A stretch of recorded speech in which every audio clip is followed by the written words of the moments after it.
Student कैसे हैं? आशा करते हैं आप लोग स्वस्थ है, मस्त है। मेरा नाम है प्रेम और आप लोग देख रहे हैं प्रेम की टीच। तो आज हम लोग आ गए हैं एक नया क्लास लेके जो कि हिंदी व्याकरण का होने वाला है और उसी के अंतर्गत आते हैं स्वर वर्ण किसे कहते हैं, स्वर वर्ण के कितने भेद होते हैं, उसी के बारे में जानेंगे। तो चलिए शुरू करते हैं। तो स्टूडेंट स्वर वर्ण पढ़ने से पहले हम लोग पिछला क्लास जो हम लोग पढ़े थे कि वर्ण विचार किसे कहते हैं, वर्ण के कितने भेद होते हैं, यहाँ तक हम लोग पढ़ चुके थे। स्वर वर्ण, व्यंजन वर्ण, यहाँ तक हम लोग पिछला क्लास में पढ़ चुके थे। अगर वो वाला वीडियो आप लोग नहीं देखे हैं तो लिंक डिस्क्रिप्शन में है, जाके आसानी से इसके बाद आप लोग देख सकते हैं। तो चलिए आज का टॉपिक शुरू करते हैं। तो हम सबसे पहले हम लिखे हैं स्वर वर्ण किसे कहते हैं। जो वर्ण बिना किसी दूसरे वर्ण की सहायता से बोले जाते हैं उसे स्वर वर्ण कहते हैं। जैसे अ, आ, हर्षई, दीर्घई, हर्षौ, दीर्घौ आदि, ये सब क्या है, स्वर वर्ण है।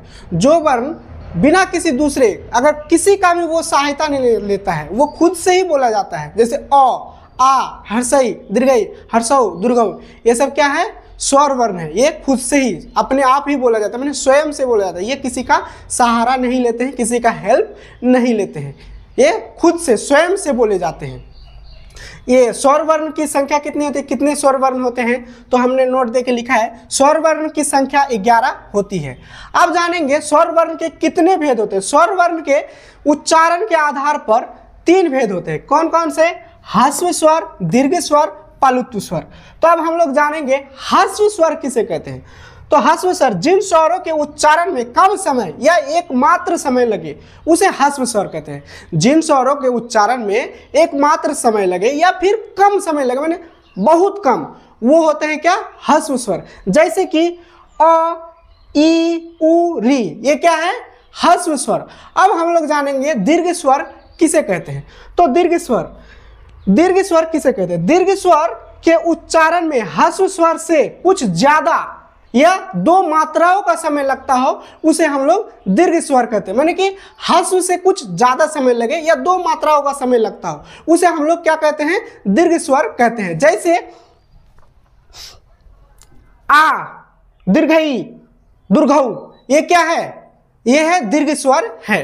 बोर्ड में जगह ना होने के कारण हम फटाफट इरेज कर दिए हैं और प्लुत स्वर को लिख दिए। आइए आप प्लुत स्वर को जानते हैं।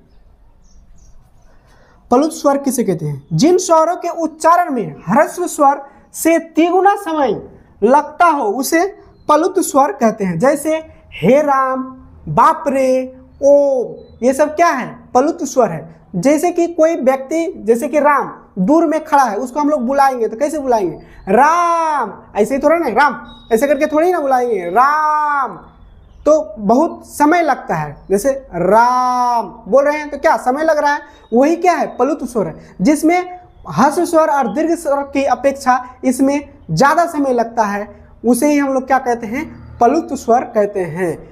प्लुत स्वर का उदाहरण जैसे हो गया क्या क्या, बाप रे, हे राम, ओम, ये सब क्या है, प्लुत स्वर का उदाहरण है। और नेक्स्ट क्लास हम लोग जानेंगे व्यंजन वर्ण किसे कहते हैं, उसके बारे में जानेंगे। तो आशा करते हैं आप लोग को वीडियो समझ में आया होगा। वीडियो अगर समझ में आए तो अच्छा लगे तो लाइक कीजिए, कमेंट कीजिए, चैनल को सब्सक्राइब करें और वीडियो को अपने दोस्त के साथ शेयर करें। मिलते हैं नेक्स्ट वीडियो में, तब तक के लिए बाय, जय हिंद, वंदे मातरम।